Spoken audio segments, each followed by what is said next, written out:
하나님께서 오늘 우리에게 주신 말씀 역대하 7장 11절에서 14절까지 말씀입니다. 구약성경 역대하 7장 11절에서 14절까지 말씀, 저와 여러분들이 한 절씩 교독하도록 하겠습니다. 마지막 절은 같이 읽겠습니다. 11절 제가 읽겠습니다. 솔로몬이 여호와의 전과 왕궁을 건축을 마치고 솔로몬의 심중에 여호와의 전과 자기의 궁궐에 그가 이루고자 한 것을 다 형통하게 이루니라.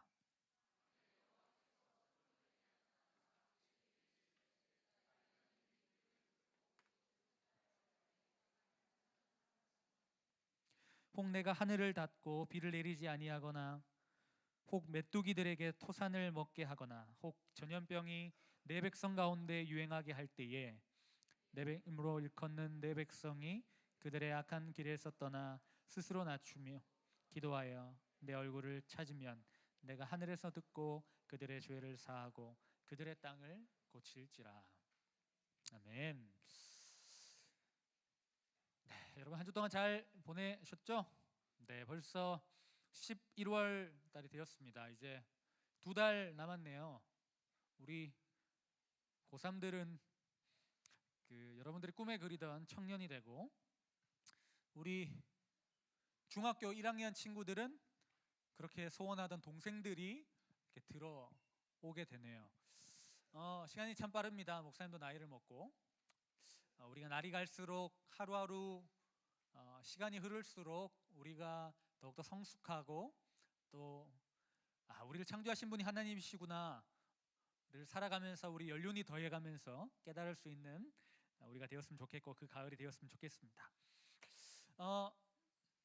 예전에, 그러니까 벌써 이제 2년이 되었는데 저희 둘째 딸이 10월 13일 날 태어났어요.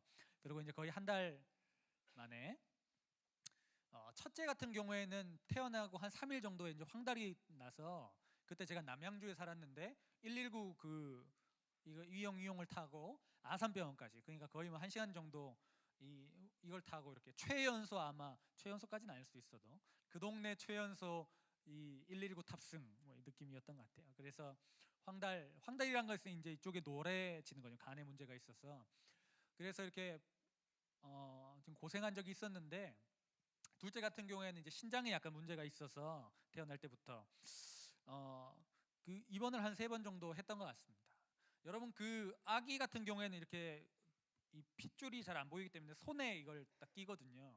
이 링거 같은 걸 맞거든요. 그리고 이게 혹시나 떨어질까봐 이렇게 애들 양말을 이렇게 손에 딱 끼워요. 상당히 그게 귀여운데, 그리고 이제 제가 이렇게 병원에 딱 갔을 때 이 저를 보면서 이렇게 탁 웃을 때, 여러분 그 애가 웃는데 슬픈 거 있잖아요. 정말 해맑게 웃으니까 더 슬픈 그런 새로운 경험을 해봤습니다.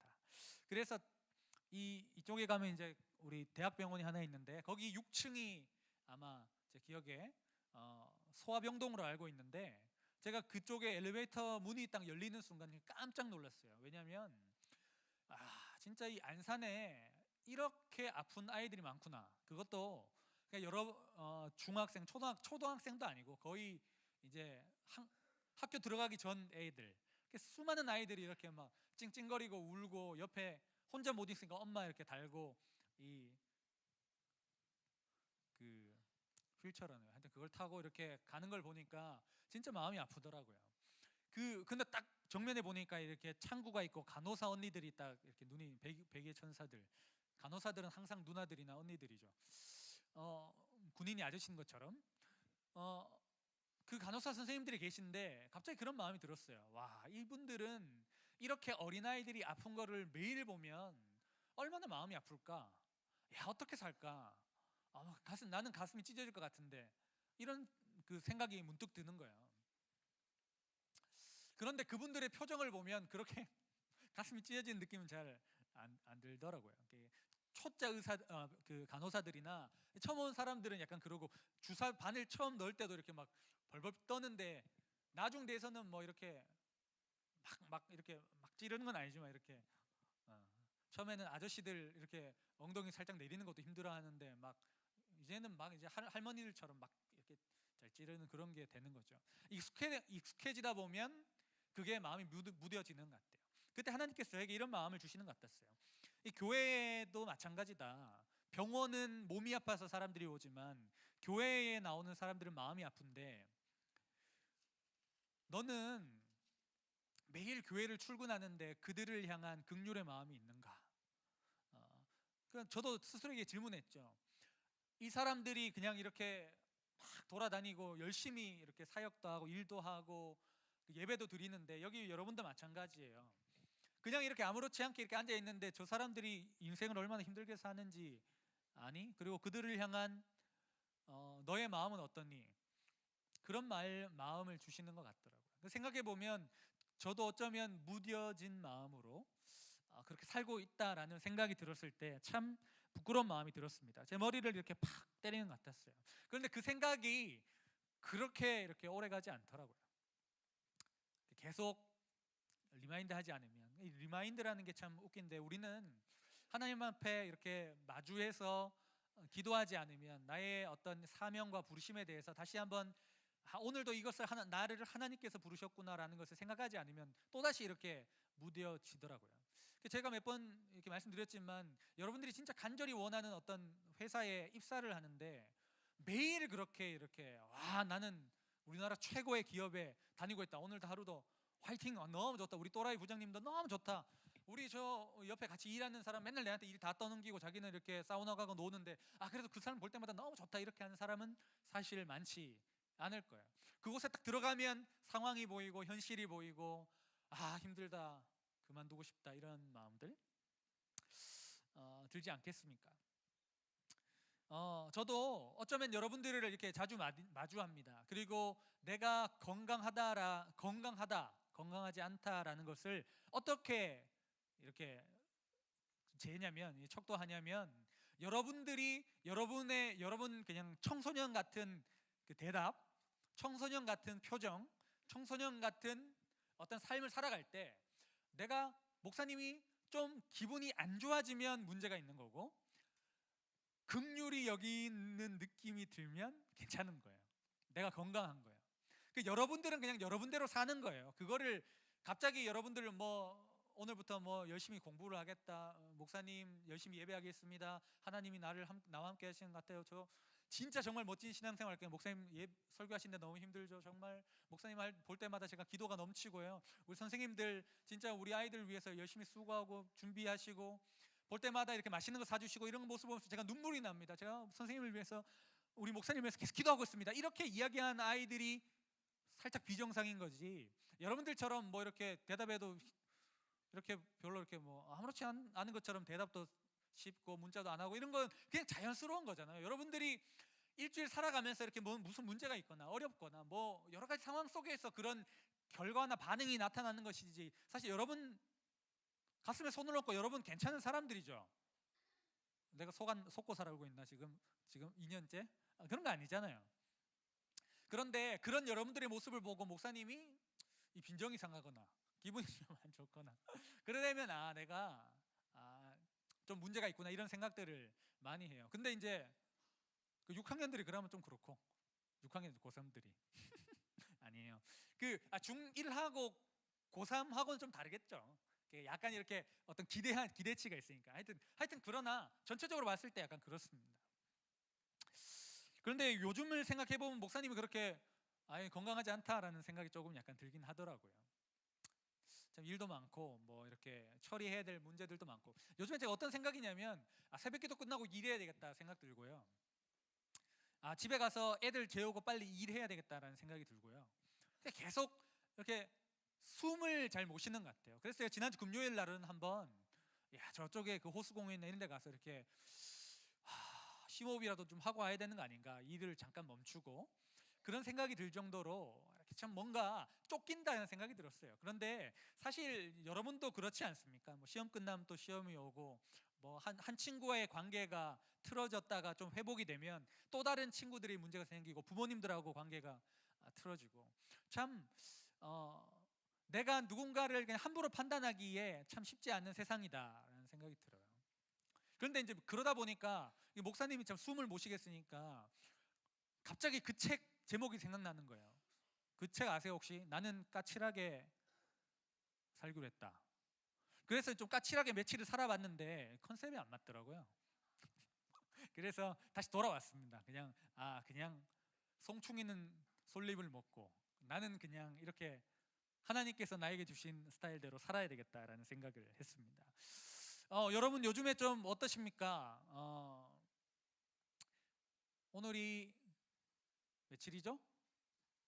4일. 그러면 한 12일 남았나요? 1일 남았나요? 수능이. 네? 11일? 11일 남은 사람, 1년 11월 1일 남은 사람, 2년 11일 남은 사람들이 여기 다 있죠. 3년, 4년, 5년 11일 남은 사람. 여러분 고3들이 수능을 치지만 우리 전국에 있는 모든 청소년들이 시험 치는 거 아세요? 동일한 부담감을 가지고 있는 거 아세요? 내년에 나도 치는데, 내후년에 나도 치는데, 그 다음에 나도 치는데 지금 다시 시작해야 돼 하고 3일 시작했다가 다시 원상태로 돌아오지만 그런 부담감이나 어려움들은 누구나 있더라고요. 성경에 이런 말씀이 있죠. 건강한 사람에게는 의사가 쓸데없다. 그게 무슨 말을 하고 있을까요? 교회 다니는 사람들, 하나님을 믿는다고 이 자리에 앉아 있지만 우리 모두는 아프기 때문에 어쩌면 이 자리에 나와 있는 것 같습니다. 하나님 없이는 하루도 우리가 살 수 없기 때문에, 그렇다고 우리가 매일 여러분들이 새벽기도를 나올 수 있는 것은 아니니까 매일 삶 속에서 그렇게 예배하고 일주일에 한 번은 우리가 함께 모여서 정말 우리의 삶의 주인이 하나님입니다라는 고백을 하기 위해서 우리가 이 자리에 있고 다시 이 예배를 통해서 새 힘을 얻고 나아가는 것이 우리의 삶 아니겠습니까? 교회는 나쁜 사람이 모여 있습니다. 어쩌면 목사는 중병에 걸린 사람입니다. 중병에 걸렸기 때문에, 더 아프기 때문에 아픈 사람들을 위로하는 자리에 있다라는 생각이 많이 듭니다. 그러나 우리는 아무렇지 않은 것처럼 살아갑니다. 그리고 많은 사람들이 저에게도 질문을 해오고 우리 친구들이 질문합니다. 목사님은 별일 없으신 것 같아 보입니다. 목사님은 그래도 목사님이시니까 모든 일을 잘 해내실 것 같아요. 마음이 어려운 것도 좀 있으면 잘 처리하시고 또 그러실 것 같다라고 이렇게 얘기합니다. 그런데 여러분 과연 그럴까요? 물론 저는 아무 일 없는 것처럼 그렇게 살지는 않습니다. 저는 이렇게 설교 때도 아무렇지 않은 게 아니다라고 막 이야기하고 이렇게 저와 친한 사람들에게는 이렇게 잘 흘립니다. 저는 근데 이게 그래도 이렇게 제가 많이 힘들지 않다라는 증거거든요. 진짜 힘들면 입을 닫아버리죠. 아무에게도 이야기하지 않고. 물론 제가 마포대교로 가지는 않습니다. 그러나 이렇게 끙끙 앓는 모습을 많이 보게 됩니다. 많은 사람들이 그렇게 해요. 마음에 문제가 있고 어려움이 있지만 버팅겨요. 오늘 말씀에 보면 그 하나님 앞에 예배하러 나오는 사람이 스스로 낮아져서라는 말씀이 나오는데 왜 우리가 하나님 앞에 버팅기냐면 마음이 낮아지지 않아서인 것 같습니다. 오늘 말씀에 보면 솔로몬이 이제 모든 성전과 왕궁을 다 지어요. 그래서 이제 하나님 앞에 예배를 드리는데 하나님께서 나타나서 솔로몬에게 뭐라 말씀하시냐면 너희 백성들 여기 와서 예배할 때 너희에게도 전염병이나 문제나 어려움이 있을 수 있어. 그런데 너희가 이 자리에서 하나님 앞에 기도하면 내가 기도 들어줄 거야. 이렇게 말씀하세요. 우리 말씀 한번 읽어볼까요, 같이? 시작.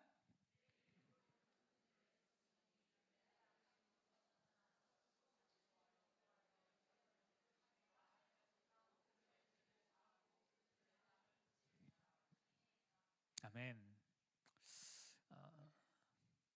그들이 악한 길을 떠나 스스로 낮아져서 하나님께 기도하면 하나님께서 들어주시는 거예요. 자, 정답은 여기 있어요. 해결책은 여기 있단 말이죠.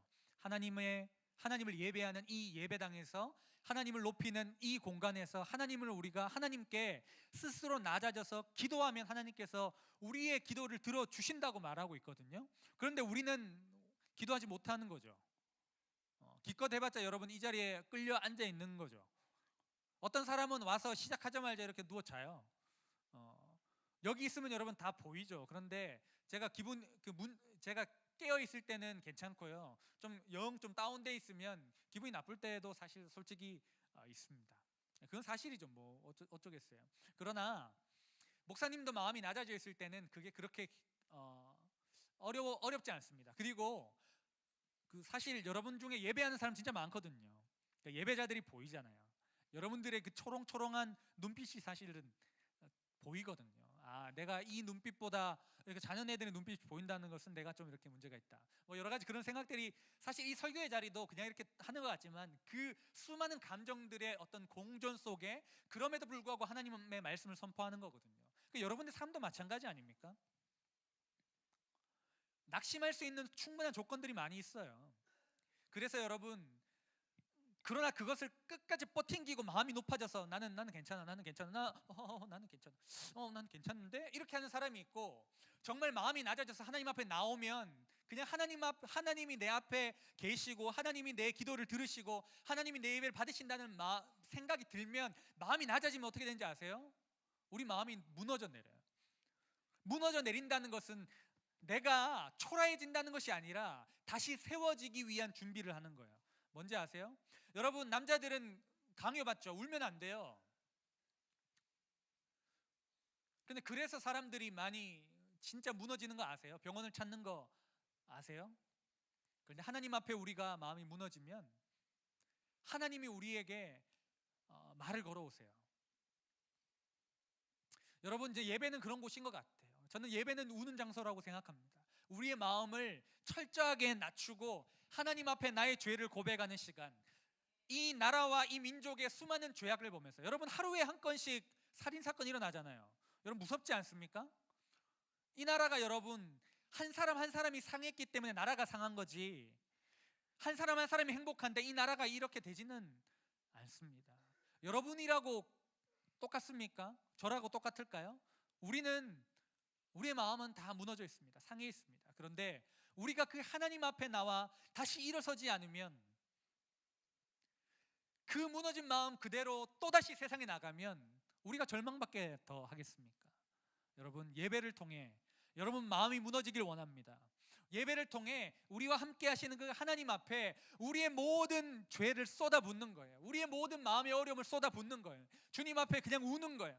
무릎 꿇는 거예요. 그냥 그게 예배입니다. 그래서 다시 힘을 얻고 돌아가는 게 예배 아닐까요? 오늘 말씀합니다.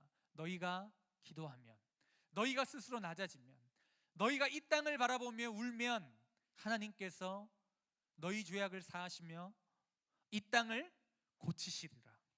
여러분, 이 마음이, 이 말씀이 여러분 심령에 새겨지길 바랍니다. 지금도 여러분 마음속에 여러 가지 많은 싸움들이, 영적인 싸움들이 일어나고 있을 겁니다. 그런데 여러분, 언제까지 나는 괜찮다라고 이야기하겠습니까? 여러분들이 강하면 얼마나 강하겠습니까? 여러분 뒤에 누가 있습니까? 여러분, 분명히 제가 말씀드릴게요. 만약에 사람들이 여러분을 보고 여러분 뒤에 누가 있다, 여러분 뒤 이 사람은, 야, 저 친구 뒤에는 저 라인이 있어 라고 누군가가 여러분들이 인식한다면 그 라인은 여러분들에게 결국 가시와 올무가 될 것입니다. 여러분 뒤에 하나님이 있다, 아, 저 친구는 하나님 때문에, 야, 저 친구는 하나님을 믿고 있는 사람이야, 여러분 그런 말을 듣는다면 여러분의 인생은 지금 초라하고 무너져 있어도 결국 살아날 것입니다. 그렇기 때문에 여러분 이 자리에 있는 거 아닙니까? 어쩌면 여러분들 계속 설교가 안 들릴 수도 있어요. 그러나 어쩌다가 한 말씀이 내 마음속에 한 줄기 빛처럼 다가올지라도 그때라도 여러분 그 말씀을 붙들 수 있기를 바랍니다.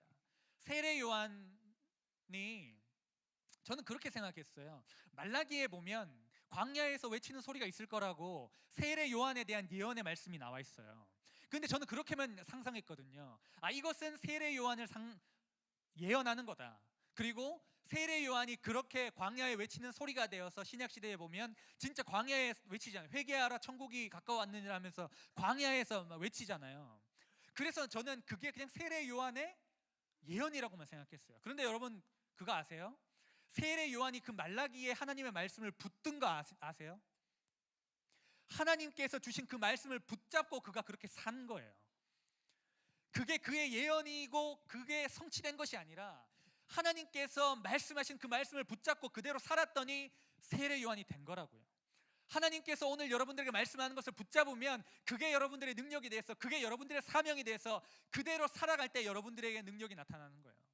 빈들에서 그가 외쳤거든요. 사람들이 많이 있는 도시에서 외치지 않고 빈들에서 외쳤는데 어떤 일이 벌어져요? 세례 요한에게 사람들이 달라붙어요. 여러분, 많은 사람들이 좋고 위대하고 아름다운 것을 쫓아간다고 생각하지만 여러분들이 진짜 믿음대로 살아가면 여러분들 뒤에 믿음의 사람들이 달라붙을 줄 믿습니다. 그게 여러분 그리스도의 능력입니다. 세상처럼 살아가는 게 능력이 아닌 것이죠. 여러분, 우리가 정말 믿음으로 살았으면 좋겠습니다. 그 힘은 하나님 앞에 울 때 일어납니다.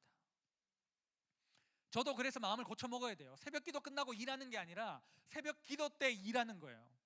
뭐냐면 기도하고 하나님 앞에 확신을 얻어야만 일을 할 수 있는 거예요. 여러분들이 가는 그 걸음 가운데 많은 사람들이 여러분들에게 안 된다고 이야기할 거예요. 그런데 그럼에도 불구하고 여러분들이 그 길을 가려면 예배해야 되는 거예요. 하나님 앞에서 울어야 되는 거죠. 하나님 앞에서 전심으로 살아야 되는 겁니다. 우리 사랑하는 우리 고3 친구들이 이제 수능이 2주 남았는데요. 그리고 수능이 전 중요한 것보다 수능 끝나고 여러분들이 청년부에 가면 아마 여러분들이 지금 08년도니까 09학번이 되잖아요. 여러분 미안해요. 미안해요. 내가 시대가 너무 가서 19학번이 되는 거죠. 여러분, 그런 거 설교 잘 듣고 있구나 너희들. 내가 너무 가슴이 좋은 뿌듯한데 19학번이 되면 여러분 그 청년부 가면 여러분 한 05학번 정도 되시는 분 계시죠? 뭐 그런 분들 계시잖아요. 그런 분들한테 여러분 가면 뭐가 될까요, 여러분? 내가 초등학교 들어갈 땐 깍두기도 못 씹어 먹은 이렇게 된단 말이에요. 여러분, 그때 여러분들의 진짜 예배가 시작되는 거예요. 아무도 여러분들을 몰라요. 알아주지 않아요. 그리고 여러분들은 그냥 특별히 여기서 싱어하던 아이들은 내가 마이크라도 들고 있는데 이게 마이크도 없고 아무도 없단 말이에요. 근데 진짜 그때 예배가 시작되는 거예요. 거기서 승리해야 되는 거죠.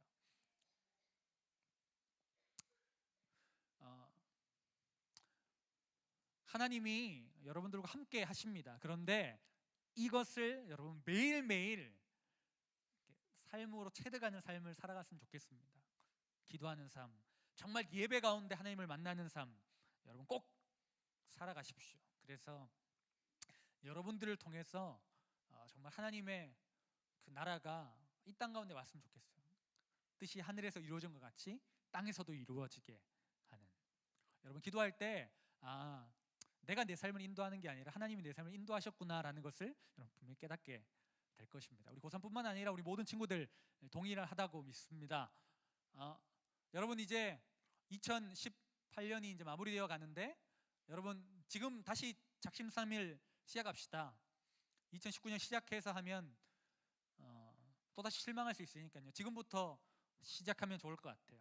하나님 앞에 예배하는 삶, 하나님을 의지하는 삶, 하나님 앞에, 다른 사람들 앞에는 좀 이렇게 당당하고요, 하나님 앞에는 한없이 초라하고 하나님 앞에서는 한없이 이렇게 부끄러운 모습을 보여도 괜찮을 것 같습니다.